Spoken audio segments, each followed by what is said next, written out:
Well, it's no surprise to many of us, but things are getting more expensive. According to the Bureau of Labor Statistics, prices were up 2.9% in August compared to last year. The biggest drivers for this uptick were housing and food costs. Joining us now is the chair of the economics department at the University of San Francisco, Jesse Anttila-Hughes. Jesse, thank you for making time for us tonight. So I just said some of the numbers there. Consumer prices rose 0.4% in August, driving the annual inflation rate to 2.9%, which is the highest since January.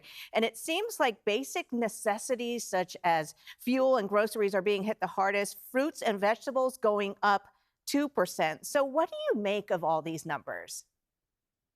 Well, the key thing that I would say is that for a while there, the US macroeconomy was looking amazingly strong. Coming out of the pandemic, we were able to evade a lot of the worst of the inflation. We came out with much higher growth than most other countries.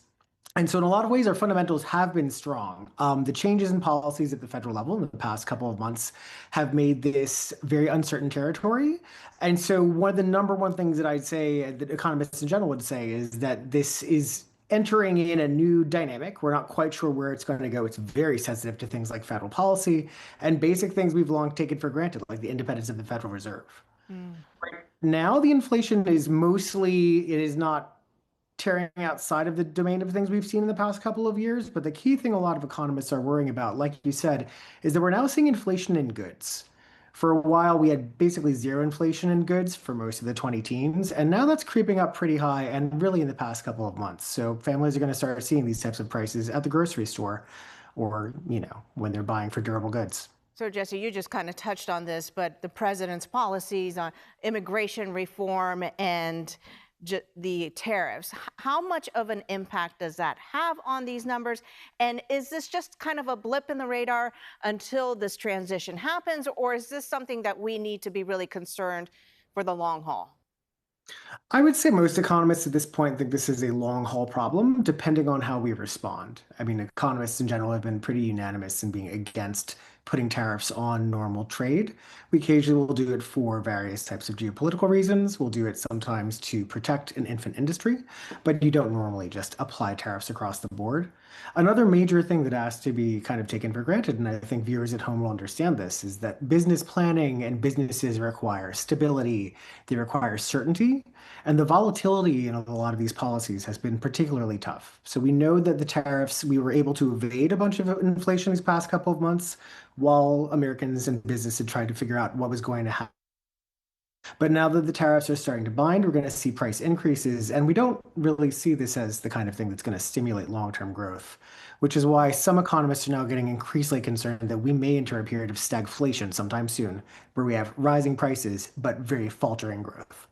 All right, I want to get to the unemployment side of things. The unemployment rate rose slightly higher in August. And new data out on Thursday showed that the biggest weekly increases in jobless claims in about a year. 27,000 employment claims jumped up to 260,000 for the week of September 6th. What does those numbers say about the status of the economy?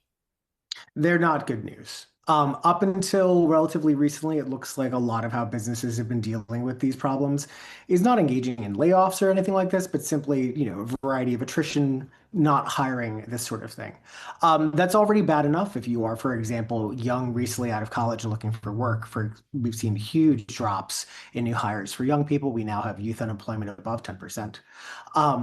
And so, similar to the issues with the tariffs, if this is a new type of macroeconomic regime where we're entering, where, a large scale business investment like a Hyundai car plant isn't safe as an investment, then there's going to be problems with the business environment. And we're going to keep seeing that sort of thing pop up in people's jobs and livelihoods. Is there anything that can be done at the federal level that could be a quick fix, like a drop in interest rates or something like that? Well, so we've got, as we know, we have rate cuts coming up, and now as of this week, it looks like instead of having two this fall, we're going to have three.